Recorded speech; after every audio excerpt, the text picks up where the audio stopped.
네, 이태원 참사 희생자 유족들이 처음으로 공식 기자회견을 열고 정부의 철저한 재발 방지 대책과 책임자 처벌을 요구했습니다. 이에 국가 과실 인정 여부에 따른 배상 논의도 급물살을 탈 거란 전망이 나오는데요. 이태원 참사 수사 소식과 함께 국가 배상 가능성까지 짚어보겠습니다. 유현식 변호사와 함께 나눠보겠습니다. 안녕하십니까? 안녕하십니까? 네. 어제 이태원 참사 유족들이 처음으로 공식 기자회견을 열었습니다. 참사가 발생하고 24일 만에 이렇게 기자회견을 열게 된 건데 먼저 좀 어떻게 보셨고 어떤 의미가 있다고 좀 보셨습니까? 예, 그동안은 피해 유족들이 개인적인 목소리를 내다가 네. 이제는 어느 정도 그 지원하는 단체들도 있고 해서 연대하여 통일된 목소리를 내므로써 수사기관의 진상 규명과 관련자 처벌에 대한 목소리에 힘이 좀 실릴 것 같습니다. 이제 어제 공식 기자회견을 보면 총 6가지의 요구 사항이 있었습니다. 피해자들의 참여를 보장하는 진상 규명을 요구한다라고 해서 피해자들이 참여한다라고 하면 어떤 방식으로 저희가 생각을 해볼 수 있을까요? 그 방법이 참 쉽지 않은데요. 세월호 참사 때 예를 보면 네. 사회적 참사에 관한 특별조사위원회라고 그 민간 전문가가 참여하는 조사위원회를 구성해서 2년 넘게 활동한 것으로 알고 있는데 거기에 피해자 즉 유족의 대표가 참여하는 방안이 있을 수는 있을 겁니다. 그런데 그런 민간인으로 구성된 조사위원회는 강제 수사권이 없기 때문에 네. 조사의 효율성 측면에서는 의문이 많고 그에 대해서 비판 여론도 많습니다. 이게 강제 수사권이 없으면 그냥 뭐 조사만 하고 끝날 가능성도 있는 거 아닙니까? 물론 이제 자료 제출 요구권이라든지 동행 명령권 이런 권한은 있습니다. 그 어길 시에는 과태료를 부과하게 되는 그런 힘은 있는데 지금 경찰이나 검찰의 수사권처럼 압수수색이나 계좌 추적이나 뭐 이런 것들에 대한 권한은 없기 때문에 한계가 있다는 얘기입니다. 네. 그리고 또 조사 인력이나 조사 기간 문제도 좀 한시적이고요. 그런 측면에서 좀 효율성은 좀 떨어진다는 비판이 있습니다. 그런 부분에 한계점이 좀 있다는 점을 짚어주셨고 어제 또 2차 가해에 대한 얘기도 나왔습니다. 이제 민변 측에 따르면 그 2차 가해에 대해서 법적 대응을 고려 중인 유족들도 있다고 밝혔고 이미 증거 보전은 다 신청해 준 상태라고 합니다. 실제로 이제 상황이 좀 수사가 미진한 상황이 발생하면 법적 조치에 나서겠다고 했는데 법적 조치에 나선다면 수사 결과 같은 건 어떻게 나올까요? 2차 가해라는 결국 명예훼손이나 모욕 이런 걸 텐데요. 네네. 유족의 뜻에 반하는 위험비어나 허위사실 적시나 아니면은 모욕적인 표현 이런 것들을 아마 말하는 것 같은데 고인이 된 희생자들에 대한 명예훼손은 사자 명예훼손이라고 그래서 허위사실을 유포하는 경우에는 형사처벌이 됩니다. 그리고 그 유족들에 대해서는 일반 명예훼손이나 모욕죄가 될 수 있겠죠. 그런데 이제 뭐 제 생각으로는 이게 이런 2차 가해를 꼭 형사적으로 처벌한다, 수사를 한다 이런 것보다는 우리 시민들이 성숙한 양식에 따라서 자제해야 되지 않을까 이렇게 싶습니다. 네, 이게 허위 사실이면은 형사 처벌이 되는 건데 그렇다면 뭐 사실을 적시한다거나 아니면 뭐 어떤 사실에 관계 근거를 기반으로 해서 어떤 의견을 첨부해 갖고 하는 식으로 했을 때 그거는 어떤 식으로 처벌이 됩니까? 살아있는 사람한테는 사실이 적시든 허위 사실이 적시든 어떤 팩트를 제기해서 그 사람이 사회적 평가를 저하시키는 발언을 하면 명예훼손이 되는 거고요. 네네. 그런데 이제 사망자에 대해서는 허위 사실을 적시할 때만 처벌 대상이 됩니다. 그 역사적 왜냐하면 이미 사망한 사람이기 때문에 역사적 평가는 있을 수 있는 거니까 네네네. 사실을 적시한 내용에 대해서는 처벌하지 않고요. 허위 사실을 적시할 경우에 그다음에 유족의 고소가 있을 때만 처벌 대상이 됩니다. 지금 상황을 좀 보면 지금 민변뿐만 아니라 뭐 공익제보센터, 대한변협 등의 단체들도 법률 지원을 진행하고 있는 상황입니다. 이제 유족들에 대한 민사상 국가 배상 문제도 지원한다고 하는데 국가 배상 소송이 이루어진다면 이제 저희가 쟁점들을 좀 짚어봐야 될 것 같아서 가장 큰 쟁점은 뭐라고 좀 보십니까? 첫째는 이 예견 가능성이 있느냐의 문제고요. 두 번째는 그런 예견 가능성이 있었을 때 공무원들의 필요한 조치 의무가 어디까지냐. 그다음에 그러한 조치 의무를 게을리한 것이 이런 참사가 인파가 발생되게 된 원인이냐, 즉 인과관계가 있느냐, 이 세 가지 정도가 중요 쟁점 같습니다. 이런 예견 가능성 부분은 어떻게 좀 검증을 해야 될까요? 그거는 예년의 상황을 많이 비교해 보면 되겠죠. 평소의 예년에 상황과 네, 비교를 한류연대회 때 이태원의 인파가 어느 정도 밀집했는지, 그다음에 이번에는 또 뭐 코로나가 거의 이제 많이 누그러져서 일상생활을 복귀하는 해였기 때문에 예년보다는 훨씬 많이 인파가 몰릴 것이라는 걸 예상할 수 있을 것 같거든요. 그런 부분은 데이터를 보면 될 것 같습니다. 네.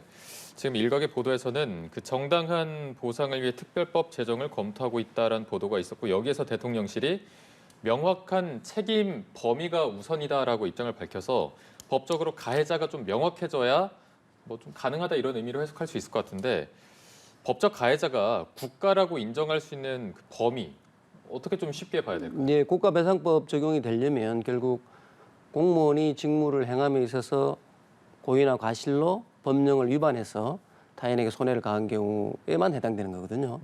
그래서 어떤 재난이 발생했다고 해서 무조건 국가배상을 인정할 수 있는 건 아니고 결국 공무원의 고의 과실이 입증돼야 할 것입니다. 아, 공무원의 고의 과실이 입증이 돼야 이제 좀 인정이 될 수 있는 부분이 열리는 건데 지금 경찰청 특별수사본부가 오늘 또 9명을 피의자로 입건을 했기 때문에 지금 피의자로 입건된 책임자들의 혐의가 입증이 된다면 국가배상 가능성도 여기서 이제 시작이 되는 겁니다. 그렇습니다. 당연합니다. 어느 정도 그 가능성을 좀 보고 계십니까? 국가배상이 인정되는 사례도 있고 인정되지 않는 사례도 있는데요. 결국은 그런 공무원의 고의 과실과 사고의 인과관계가 있느냐 이 부분이 가장 큰 쟁점이고요. 그 인과관계에서는 1심, 2심 판단이 많이 다르기도 합니다. 그 정도로 인위적으로 단정적으로 된다 안 된다 판단하기는 어렵고요. 수사와 재판을 통해서 아마 가릴 수밖에 없는 것 같습니다. 1심과 2심의 결과가 보통은 비슷한 걸로 알고 있는데 이렇게 다르게 나타나는 이유가 특별히 있을까요? 그만큼 판단하기가 쉽지 어렵다. 않다는 거죠. 아. 한계선상이라는 거죠. 네네. 예. 이게 그러면 직무상의 위법이 참사로 이어졌는지를 입증을 하려면 뭐 어떤 명확한 증거가 있어야 되는 건지 어떤 식으로 좀 수사가 이루어지게 됩니까? 그런 여러 가지 이제 판례나 사례들을 비교해 봐야 될 것이고요. 그런 기존의 판례들과 현재 이 사건과 어떤 유사점이 있는지 그런 사례별 비교를 많이 할 수밖에 없습니다. 과거에 있었던 사례 또 거기에 대한 판례를 네. 참고할 수밖에 없는 상황. 네. 그렇다면 과거에는 좀 어떤 일이 있었는지 저희가 살펴볼 필요가 있을 것 같아서 과거에 이 국가배상 책임이 인정됐던 사례가 있습니까? 여러 건들이 있습니다. 첫째는 서울시 서초구청 관내에 있는 우면산 산사태 때 네. 그때 십수명이 아마 사망한 사고가 났었는데요. 그때는 서초구청이 뭐 재난 발령을 빨리 안 했다든지 교통 통제를 안 했다든지 이런 과실이 있다는 이유로 서초구청의 배상 책임을 인정했고요. 그다음에 또 오원춘 살인 사건 때 그때 피해자가 112 상황실 신고를 했는데 네. 상황실의 대처가 늦어서 그런 늦은 과실로 그런 살인 사건을 막지 못했다. 그런 책임이 있다고 해서 국가배상 책임을 인정한 사례도 있습니다. 지금 우면산 산사태나 오원춘 살인 사건 이 부분은 국가배상 책임이 인정이 됐던 그렇습니다. 사건들이고요. 그 세월호 참사 같은 경우에 저희가 또 비교를 해볼 수 있을 것 같은데 그때는 이제 특별법이 제정되고 나서 국가가 피해자에게 배상금을 지급하지 않았습니까? 조금 더 보면 당시 이제 배상금 수령을 거부하고 국가를 상대로 손해배상 청구 소송을 제기한 유족들도 있어서 이거는 결과가 어떻게 나왔습니까? 저도 이 이태원 사건을 보면서 이제 한번 찾아봤는데요. 결국 1심에서는 유족들이 성소해서 약 720억 정도를 국가가 배상하라고 판결이 났었고 현재는 항소심 진행 중인 것으로 보입니다. 아 지금은 네. 항소심이 진행 중인 네, 상황. 네. 그리고 또 이제 국가 재난 중에서 삼풍백화점 붕괴는 국가 배상이 인정되지 않았다고 해서 이거는 어떤 이유 때문에 인정이 되지 않았을까요? 예, 삼풍백화점 사건은 백화점이 무너져서 많은 인명피해가 생겼는데 그때 이제 그 백화점 건축 계획을 위반하거나 설계 그다음에 실제로 건축 사후의 안전 진단 이런 각 분야별로 단계별로 관여한 관련자들이 모두 그런 과실들이 경합해서 합쳐져서 사고가 발생했다고 해서 그 사람들은 전부 형사처벌을 받았고요. 네. 그런데 이제 국가배상 책임은 결국 공무원이 건축 인허가 과정에 뇌물을 받은 내용이 적발됐는데 그런 뇌물을 받고 인허가를 해줬다고 해서 그게 직접 이 백화점 붕괴하는 인과관계가 인정되지 않는다. 그래서 국가배상 책임을 인정 안 됐습니다. 그때는. 아, 당시에는 이제 뇌물을 받은 건 인정이 됐지만 네. 그 뇌물을 받은 게 사고와는 또 연관이 없다는 판단이 나와서 그렇습니다. 인정이 안 됐던 부분. 아, 확실히 이게 좀 인정이 되기 위해서는 원인 규명부터 철저히 할 필요가 있을 텐데 오늘 저희가 앞서 전해드렸지만 9명을 이제 특수본이 추가로 입건을 했습니다. 지금 이렇게 피의자들이 입건되고 있는 상황은 어떻게 보고 계십니까? 수사가 진행되면서 이제 점점점 뭐 혐의를 구체화되고 또는 윗선으로 올라갈 수도 있기 때문에 추가로 입건하는 것은 그만큼 수사가 진척이 되고 있지 않나 그렇게 판단됩니다. 그리고 이제 9명을 추가 입건을 했고 오늘은 용산서 112 상황실장을 지금 소환해서 조사를 벌이고 있는 상황입니다. 앞서 이제 이임재 전 용산서장이 자신이 현장에 늦게 도착한 거는 상황실에서 잘못된 보고를 했다라는 취지의 발언을 했기 때문에 그렇다면 실제 상황실장의 책임이 인정될 가능성도 오늘 나올 수 있을까요?